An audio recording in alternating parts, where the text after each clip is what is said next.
So I don't have everything exquisitely set up for this, but I think we'll fumble our way through it. So hey, Brian. So on Saturday, I went into Toronto to play my first competitive REL tournament since the start of the pandemic.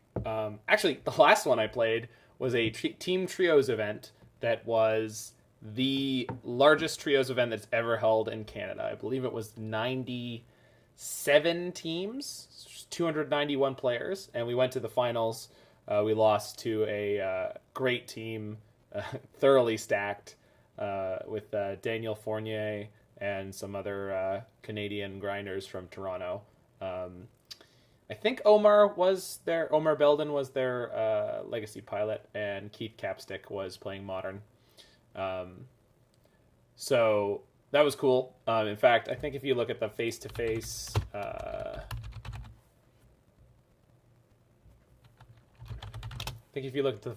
announcement about their new tournament series, that our picture is kind of still on the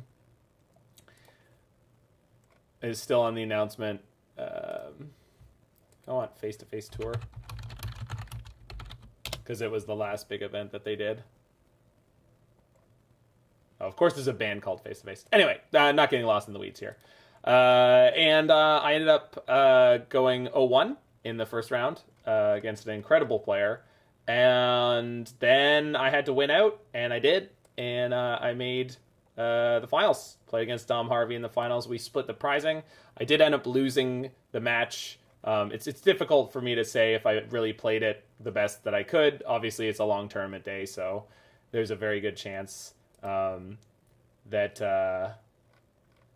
that once I knew that I was locked for the prizing and that I couldn't possibly lose any value. Thanks. Yeah, there I are. That was the event right here with my wonderful, wonderful team, Brian Ching and Paul Zhu. And there's Fournier Capstick, and it was not Omar. It was this gentleman whose name I forget because I'm a bad person.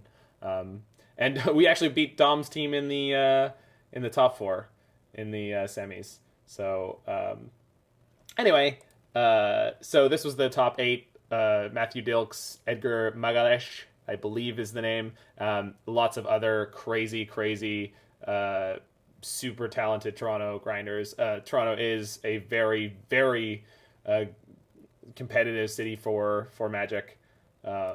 Which means you level up quick or you quit playing. Or I guess you are one of those people who sort of hangs around and doesn't get better at the game for whatever reason. The trios had stacked elimination rounds? Well, you mean that the top 4? I guess so. Thanks, Ting Feng Wan. Well, you got shouted out multiple times, and I credit you for the main deck. I mean, this is your main deck. So, it's all you. You need to move to Toronto to up your game. Well, move to a place with a really, really good community. So, here's the write-up I put up on Reddit. You can also get a Word document version. This was the original thing I typed up. It's a little bit easier to read, I think. So I've been having a lot of success with different creativity decks, as you all know. We've gone through the original Velomachus turns. At the time, people were doing versions of decks where you creativitied into Emrakul, and that was a thing you could do. I even built a 4-color creativity deck with Emrakuls in it, and at the time, I found it to be not good enough for a lot of reasons, but Modern Horizons 2 release has changed the game in 2 very fundamental ways for this deck. The first is Unholy Heat, which kills a resolved Velomachus, so that's tough. It also kills your dwarf tokens, if that matters. And the second one is Solitude. Solitude is a ridiculously big deal for both Velomachus and Emrakul, which necessitates playing this deck, which originally was put together by, or this threat package. The first person I saw show off this threat package was Mr. Raeb, who's been quite a good innovator for the deck, and is just generally a great pilot and sort of competitive innovator. And he called it Emmy Cool. I have no idea why. At some point I'll find out or attempt to find out. So Sarah's Emissary. So I guess that's the Emmy, and Emrakul. So the appeal of this is that when you creativity for X equals 2, you get these 2 creatures out, and with Sarah's Emissary, you can name a card type that you need to give your Emrakul protection from, whether that be creature or planeswalker, because at the time there were decks that had only Jace or Teferi as the potential answer, which has generally changed. So if you had a version like what Zan Syed was playing a little while back, which had just had Emrakuls, that was not going to be good enough against these Solitude decks, especially when Elementals was coming out. Yeah. And these decks, in terms of the main deck composition, have gone through a ton of changes. There used to be things like Growth Spiral. It used to be a more linear deck. Now it is much more grindy and fair. There were times where Remand was removed entirely. Fire Ice was not a part of these decks until Wafo Tapa came along out of nowhere and decided to pick up Velomachus Turns and won a challenge with it, with 4 copies of Fire Ice and 1 copy of Lightning Bolt at the time, which seemed like sacrilege, but he did it. And then since that point, Fire Ice has become entirely stock. So there is a ton of room for innovation, a ton of room for people to come along and put their own personal mark on it. And each of the threat packages has its sort of pros and cons in a different metagame. So in terms of the main deck composition, this was mostly from Ting Feng Wan, who is great. The absolute core of the deck is these 8 cards and the Dwarven Mine mana base. Thanks for the resub there, Shauna. Just gonna turn that down a little bit for you guys. So don't think that you can play this deck without Ren and 6, because I'm pretty sure you can't. I do have Jeskai version recently played on my YouTube. And you can see the results therein. I had to make some concessions, and I have not gone all the way down the rabbit hole of what concessions you'd have to make in what ways in order to be able to compensate for not having Ren and 6. But suffice to say that with playing this Dwarven Mine mana base, and Dwarven Mine is from the Eldraine cycle, same as Mystic Sanctuary, you are already going to be vulnerable to Blood Moon in a way that's just hard to ever fix, and it is worth doing. And so this deck has the ability to play around Blood Moon, and it is difficult to do, and it's difficult to stay aware of in the right matchups. And as we get into the tournament report, we'll see that not even some of the matchups where you think you're going to get Blood Moon, you necessarily are. I don't even know if it's right for them to try. There's a lot of unanswered questions.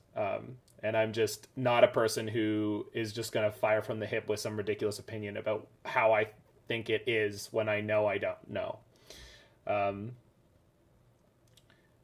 Cool. So we do have a Plains and Island in the deck.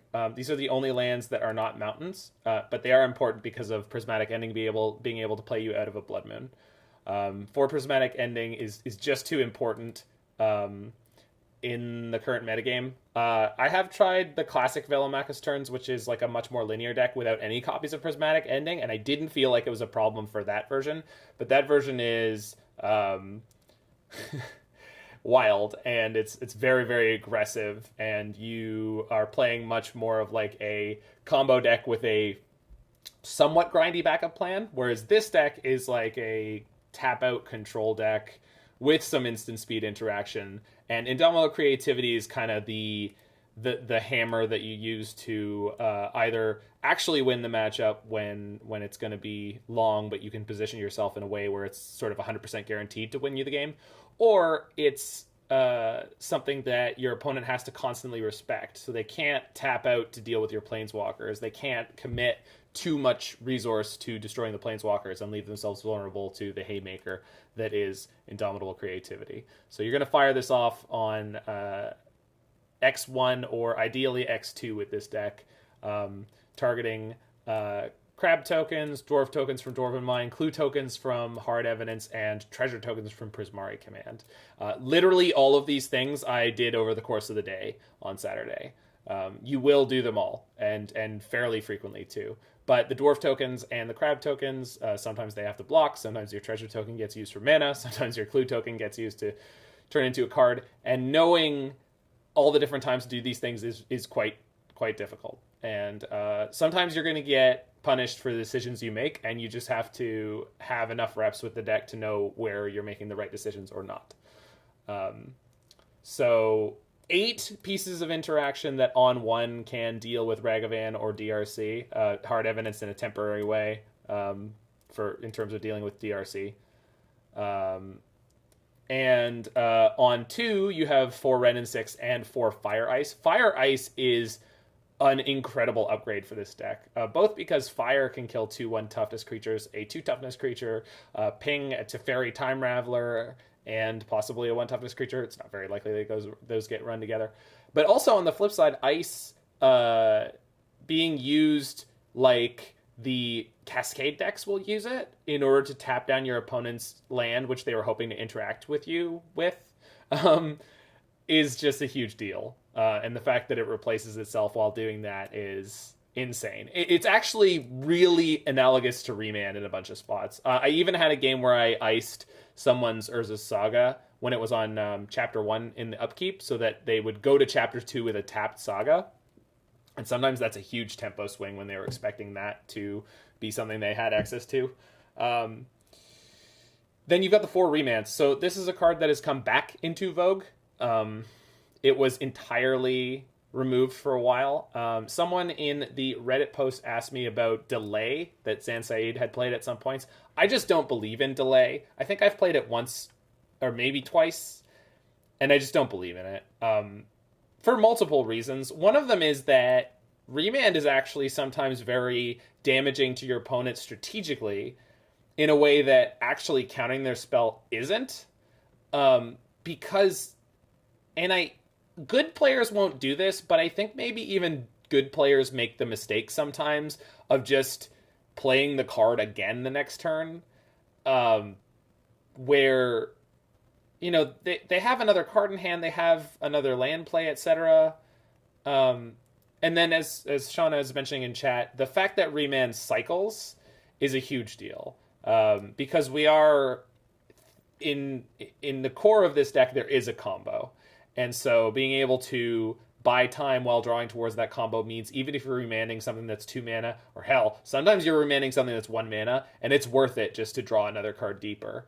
I'm sure there are people who will not like Remand. I am sure there are people who will not be able to stomach playing Remand, and that's fine for you. Because the number of times that I now am remanding Titans and Cryptic Commands and Karn Liberateds to win the game is huge. The metagame has shifted in a way where there are a lot more expensive spells being thrown around right now. If we went back to a metagame that was only the top tier decks that we know right now, which are, in my opinion, Blue-Red Murktide, the 2 versions of Cascade, Jund Sagavan, Blue-White Control, and there's always one I forget.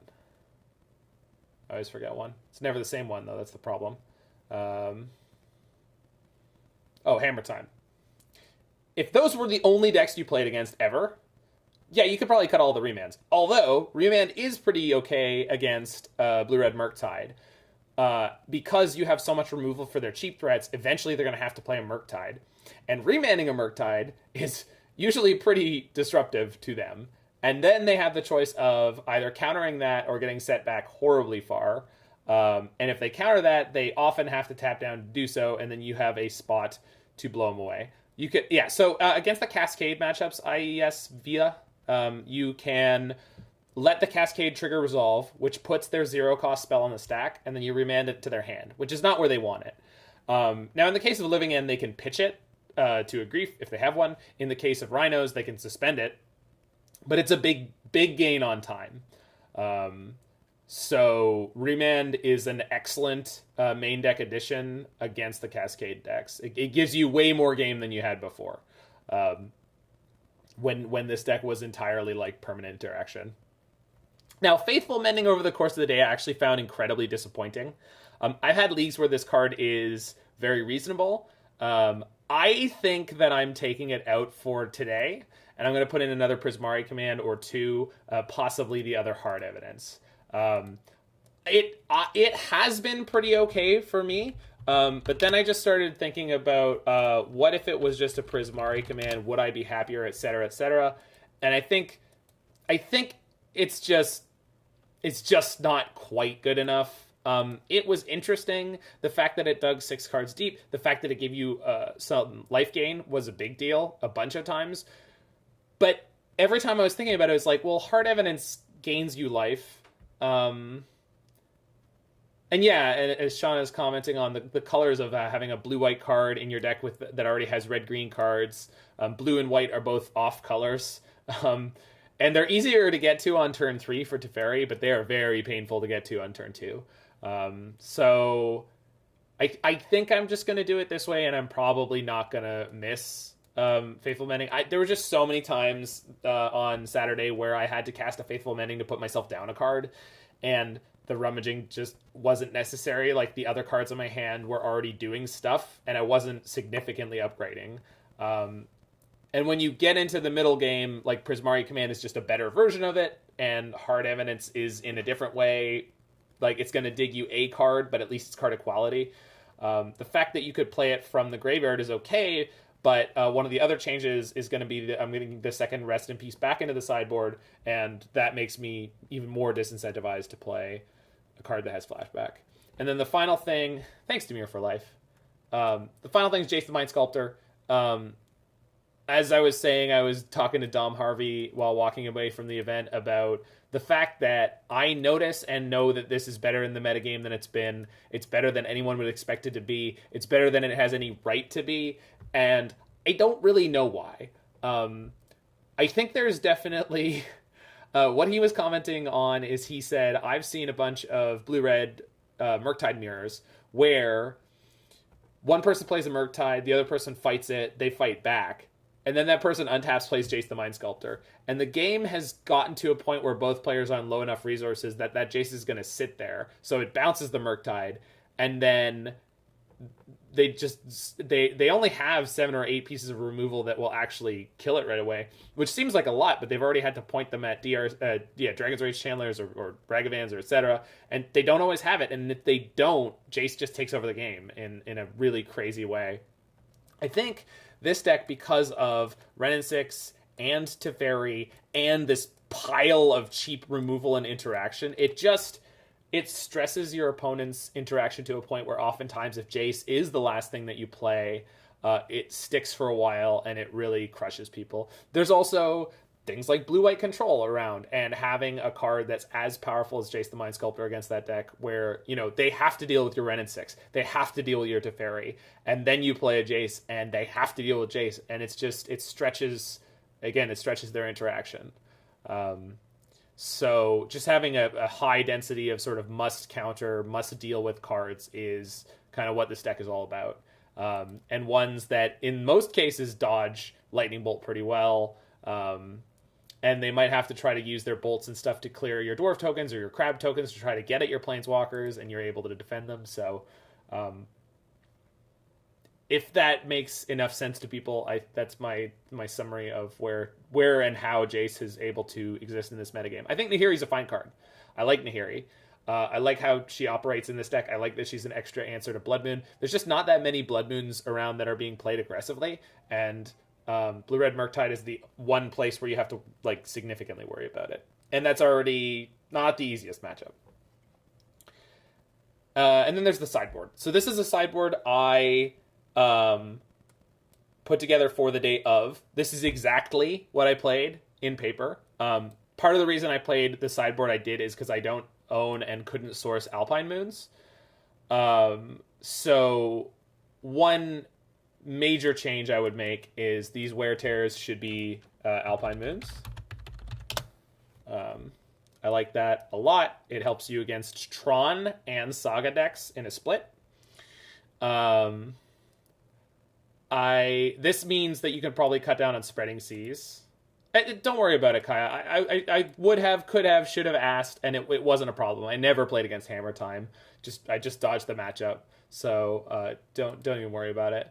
And I did wear No, I tore a Dryad of the Elysian Grove in the finals against Dom. I lost the game anyway, so Spreading Seas goes out for the second. Rest in peace.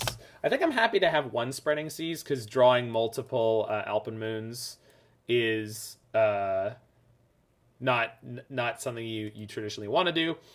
I think this is the sideboard I'm going to sit with for today. So, Blossoming Calm and Sunset Revelry. This is a disproportionate amount of cards to play against Burn. However, due to your mana base, I don't think that's actually a problem.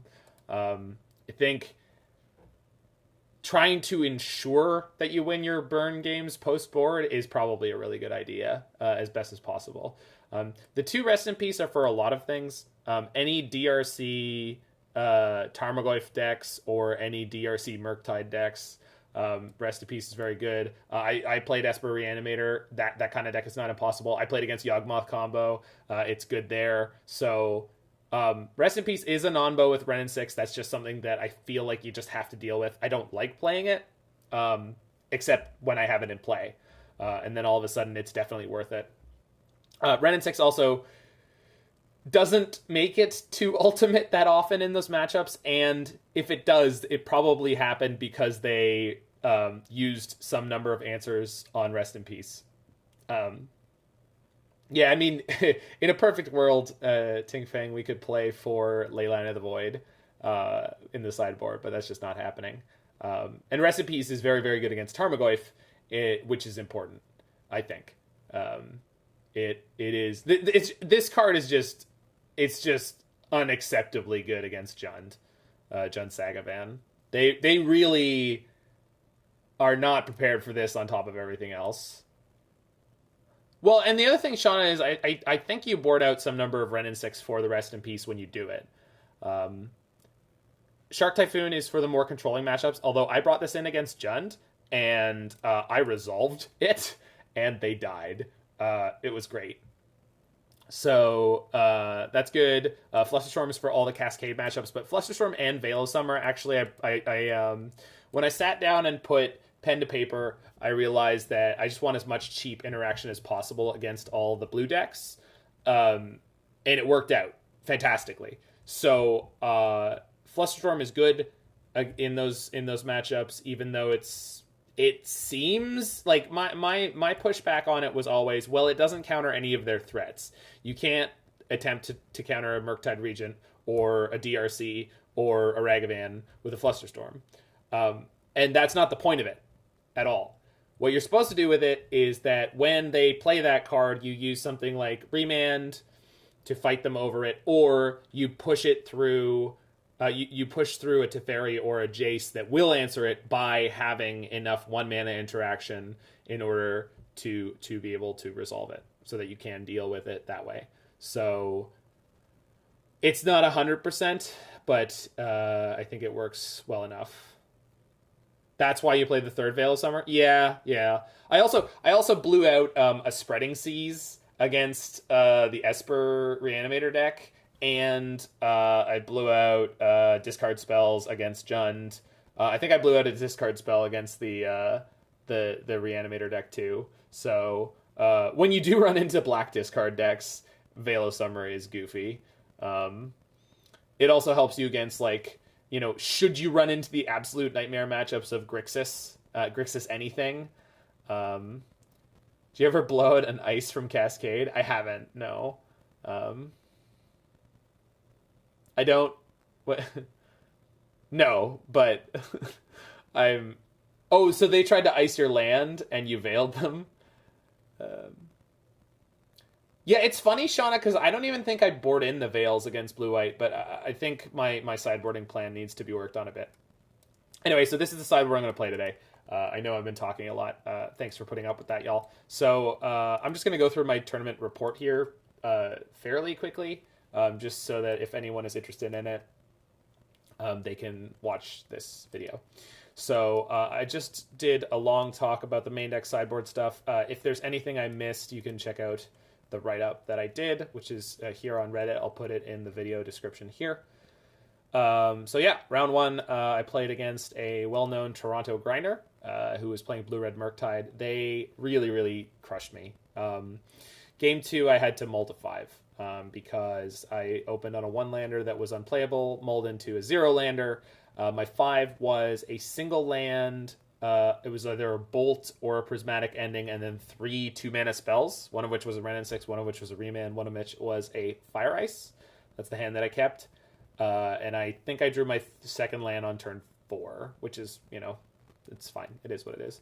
The interesting thing about that matchup... Thanks, Edelweiss. Oh, someone asked how the tournament went. I went to the finals and I split it with Dom Harvey, which felt fantastic. Also, it turned out the prizing was really large. So, yeah. So, lost there. I do stand by this sideboarding pretty strongly. Now, although later on in the day, I realized that you can board out the Sarah's Emissary against Murktide, because if you just put in Emrakul against them, that usually wins the game. They don't have a way to solve that. So that's an important thing to realize, is that if you're playing against a deck that can't solve just Emrakul, you probably are safe to board out your Sarah's Emissary. The interesting thing is, this is the only Murktide player who beat me over the course of the day, and he did so by not boarding in Blood Moon, but going for Protect the Queen tempo strategy. Obviously, in Game 2, it didn't really matter what he had done sideboarding-wise, because I was on 1 land for too long, and when I got to 2 lands. But, it is an interesting question from their perspective. Round 2, I played against Blue-White Control. We played a 47-minute Game 1. I think it was actually 48 and a half. When we were finishing up Game 1, the head judge came by. I asked how much time we had because I couldn't see the clock, and they said 90 seconds. Yes, I can. So my opponent was gracious and conceded there, instead of us trying to hurry through sideboarding to not play a game. Because if you haven't started your game, then it's just going to be called. This game focused really strangely around, it was like a turn 6 or turn 7.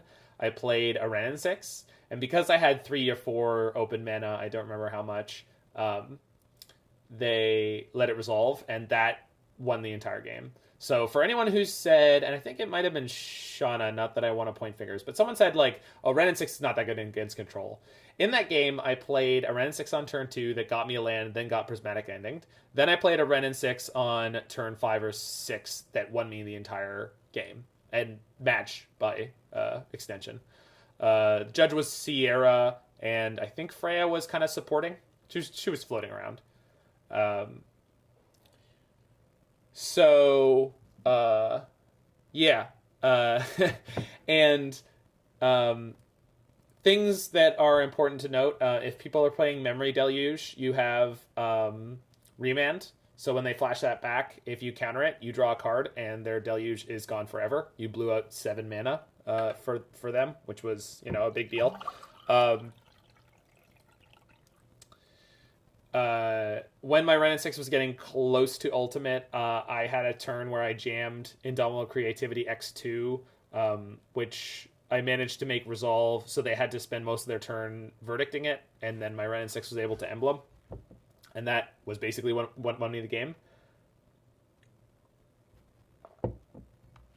And I had enough removal and different things going on that their Celestial Colonnades and Solitudes that they had to hardcast to attack my Wrenn and 6 couldn't get through to do that. So my current sideboarding plan was +2 Shark Typhoon, -2 Faithful Mending, which obviously I just changed up the deck list, so I have to figure out how to manage that. And I saw Tingfang Wan was talking about Veil of Summer, or someone was talking about it around Tingfang, making some comments. I'm not 100% sure about Veil of Summer. I think they're going to board out the Chalices against us, so it's probably okay. But I'm not sure. Yeah. Round 3, playing against Jun Sagavan. Game 1 came down to he did not really appreciate what he was up against, and so I think it was on turn 5. I had, you can get the full summary of what happened here, but they had some creatures in play. I had a dwarf token, they used their Urza Saga to get a Pyrite Spellbomb, and they had 1 mana up. They still had their land play, but for whatever reason, they decided to shoot off the Pyrite Spellbomb at my Dwarf token. And because I had plussed a Teferi on the previous turn, I responded by Indomitable Creativitying it, which turned into an Emrakul. And then he played a Land of Shame and tried to figure out how he could win that game, and then died. So this deck, there's still people in paper, especially, who don't know really what you're doing. So you will get some number of free wins. Not against the very competitive people, but there's still enough about this deck that is not well understood from other people, especially play patterns. They might know that you're playing creativity into Emrakul, but the fact that I could do it against at instant speed, I think there were 2 different times where people kind of got taken aback by it. And then in game 2, it was they had double or triple discard, but they were a little bit more threat light. I had a Prismari command that ramped out a turn 5 hardcast Shark Typhoon. And at the moment, of course, I was like, so did you board in like an Assassin's Trophy or something? And of course, I don't remember if he told me or not. I think he might have been very nervous at that point. And then I was able to do something like, I drew my 1 of Rest in Peace, cast that, had a 2/2 Shark, played a Prismari command, got a 2/2 Shark. The Prismari command also killed the Tarmogoyf that was in play because the Rest in Peace was down now. And then I think the next turn I drew Jace the Mind Sculptor. So I had Jace the Mind Sculptor plus a 4/4 Shark, and that was it. He was just done with that. Round 4, I played against Esper Reanimator. Lost game 1. They got the play, and they just went turn 2, Unmarked Grave, turn 3, Persist my Archon, and I was not able to dig out of it. It is possible to do. You have to find a Teferi fairly quickly, and I didn't. So 2 attacks from the Archon is more than good enough. The Archon's initial trigger, the second attack basically kills you, and the third attack you will be dead. And that was the way that went down. But then for game 2 and 3, I had Rest in Peace, Flusterstorm, Veil of Summer to bring in. Prismatic Ending and Fire Ice go out. I believe that's what I did, although since I didn't write myself a note beforehand, I'm not 100% sure. I know I took out my 4 Prismatic Endings, and I know I did keep the bolts. So I think it was Fire Ice that went out. Game 2 ended up being really long because I got Rest in Peace into play, so he had to go for a much longer game and either get to a point where he could remove it, or the climax of the game was that they played a Teferi 5, which I was not unable to interact with it at the moment, or if I was, I chose not to. I don't remember. While I had a Teferi 3 in play, so they played Teferi 5.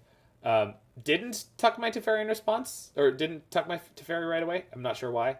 And then they played a Teferi 3, which I responded to with Creativity X2. I got Sarah's Emissary and Emrakul, and I called Protection from Planeswalkers. And at that point, they basically just lost the game. They plussed both their Planeswalkers past the turn, and then I attacked, and they were done. And then game 3, it was really unfortunate for them that they had a mull to 6 or even 5, and they never got past 2 lands.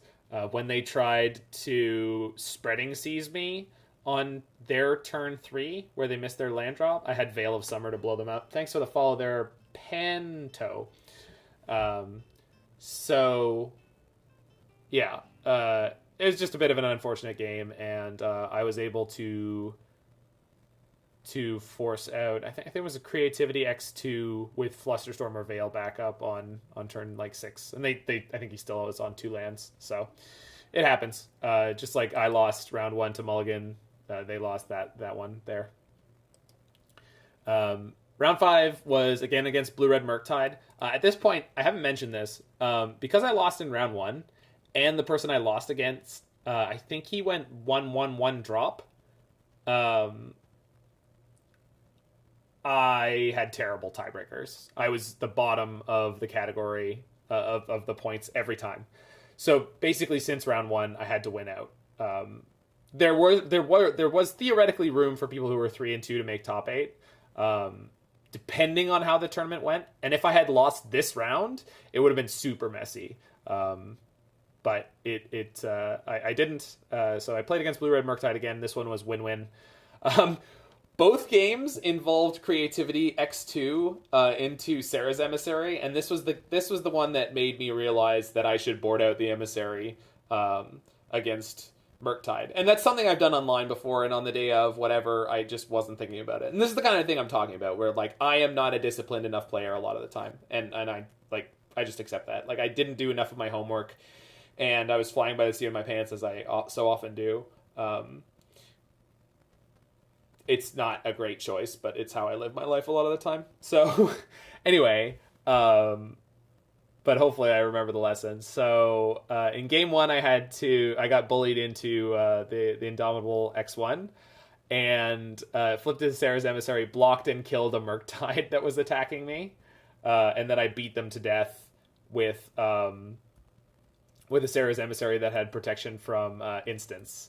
And then in game two, I was in a really good spot, and I tapped out for something, which wasn't the Teferi that was in my hand. And then they Blood Mooned me. And then I cracked my clue that was in play, and I drew into Creativity, which I had a crab in play for. So Creativity was a 50-50 shot again.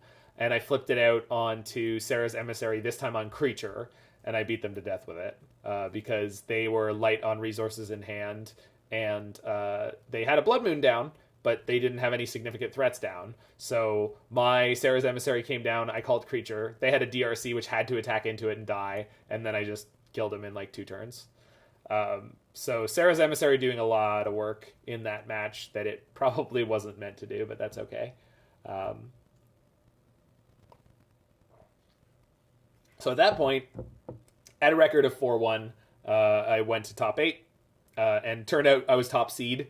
I was in first place, Dom Harvey second place, so that was pretty cool. Which meant for the entirety of top 8, I was going to be on the play, which is useful. I will definitely get to your question in a second, Ponsor.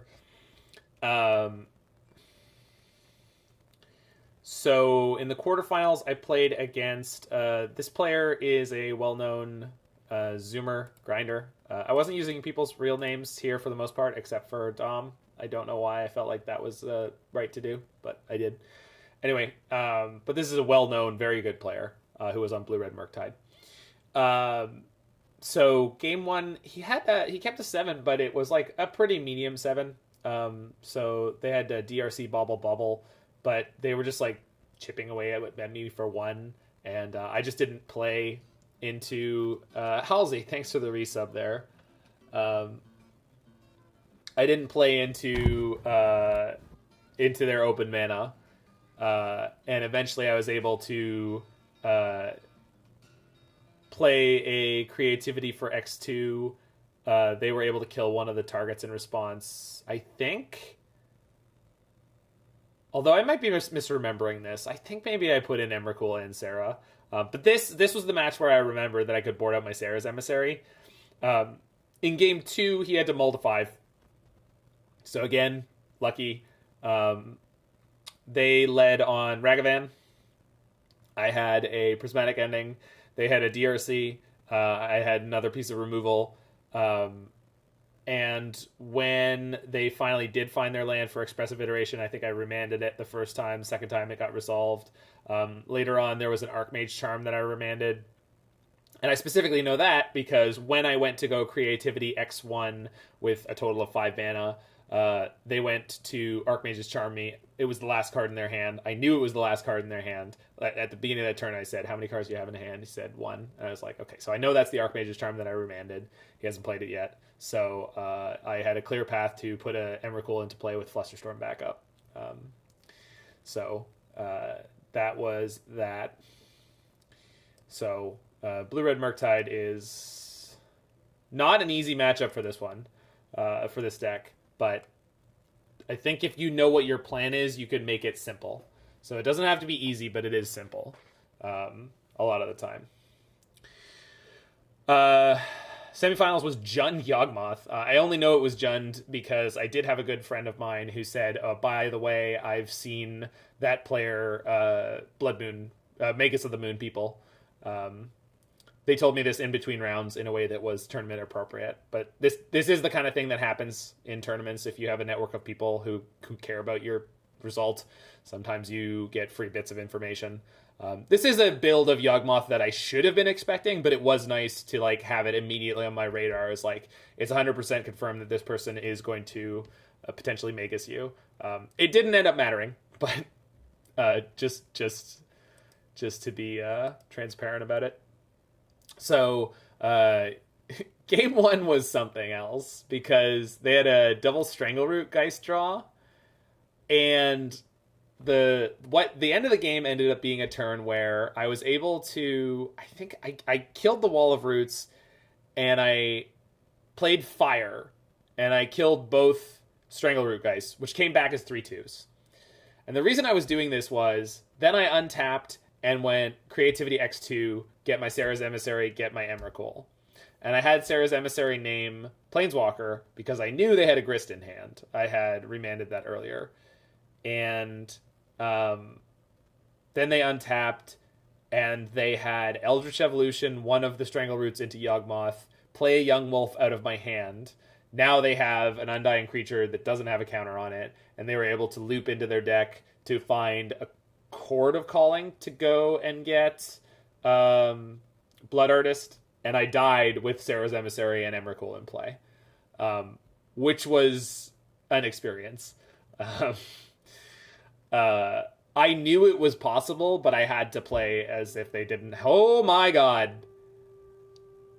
Hi, Spike.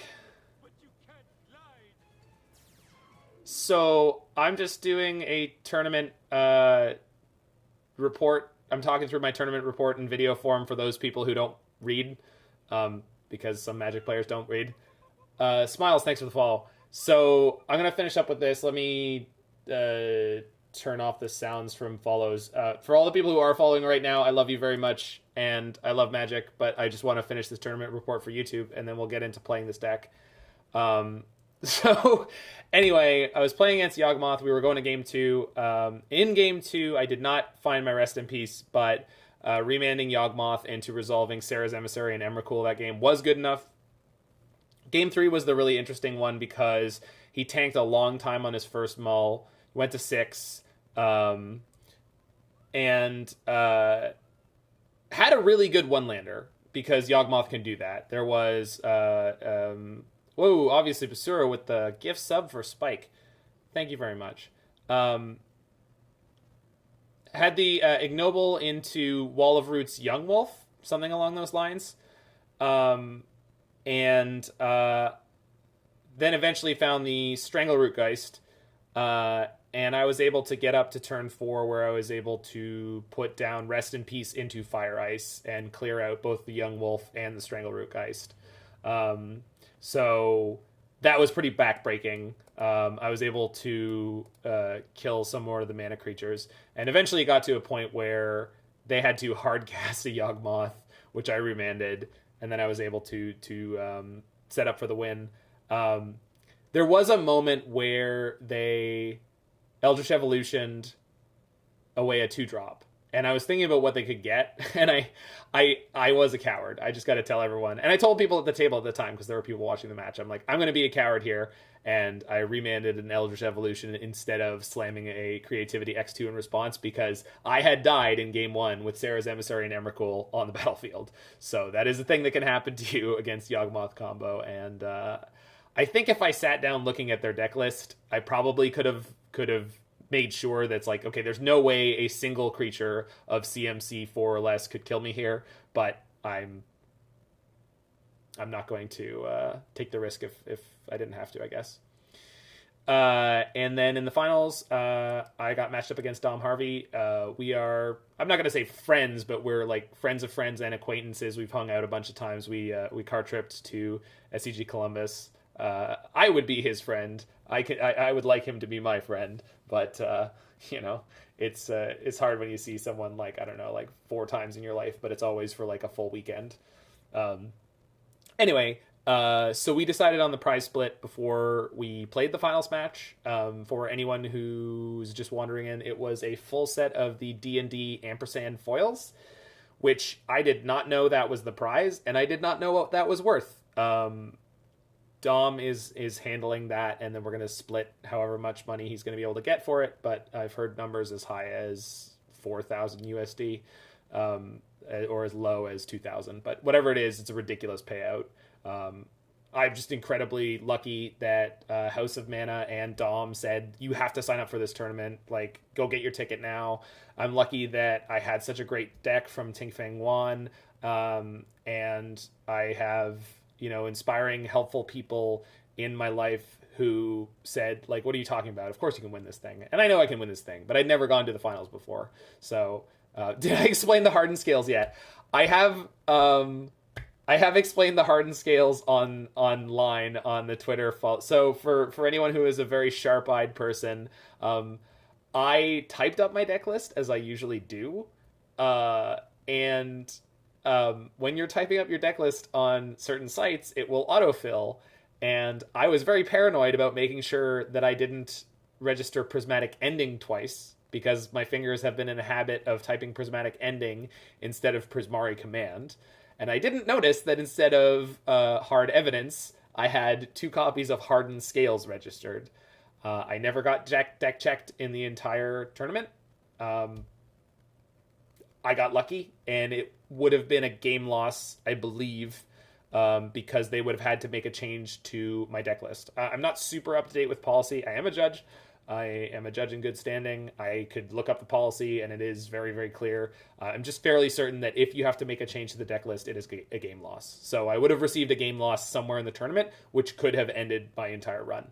I was lucky. I was just lucky. That's all it is. It was not made in... I would have accepted it at the time, and maybe it would have happened in a place where I never would have known how good of a run I could have gotten out of this. Which is just another example, in my opinion, of like sometimes you have to be lucky. You can when you make the change, Elevation, if it's a game loss because we're changing the deck list, it also could have been a game loss if we were changing the deck to respect the list choices. You get to have what you intended to have, Elevation. In fact, I believe in this case, the default is to assume the actual cards in the person's deck are what they intended to register, and not what they wrote on the list. We assume it is more capable, it's easier for someone to make a mistake on the deck list than it is to physically bring the wrong card. That's the default. Either one is possible. Either one is possible. Anyway. So then when we played the finals, I got 2-0'd by Amulet. I played a 4-color creativity deck, and actually let me put it on the Stream Decker. Yeah. But I think Zilzin, there is a line in policy which basically says, like, we assume it's more likely that what is in the deck is what they intended to play, because it's more difficult for them to have gotten that wrong versus typing something or writing something wrong. There's the list that we're talking about right now in chat. So I played against Dom Harvey in the finals. He crushed me game 2, where I thought I had a clear path for Creativity X2, and I got swan-songed. Dom is an incredible player. He killed me on Amulet Titan both games with no amulets. No amulets required. It was just Titans and Dryads. And in game 2, I got absolutely crushed by Swan Song. He was playing 3 in his sideboard. Dom is an incredible player and a wonderful human being. So I was very, very happy to lose that to him when there were no stakes on the line. And I think... that's always the answer, Zilzin. I feel like there is a reason somewhere in the policy where they just specifically say something along the lines of, like, it's more likely that the cards in the deck are the real answer, but you always ask people, like, did you intend to register Hardened Scales in your deck? Anyway, so I don't know if I played the last match perfectly. I definitely didn't have a solid sideboard plan for Creativity, and if we had been playing for real for stakes, I almost guarantee you I couldn't have beat Dom. Even with perfect draws, I feel like he would have found a way to beat me. But that's the way it goes. And so we'd already decided the split. Because Dom also respects the fact that Magic is variance heavy, and if one of us had walked away with that $3,000 set, and the other person had gotten the $200 store credit, I think we both would have been uncomfortable. And I'm glad that I ran into someone that I respect and am so impressed by as a player. So that's the tournament report. We're going to get into playing some Indomitable Creativity, and then we're going to switch to some other decks, I guess, over the course of the afternoon.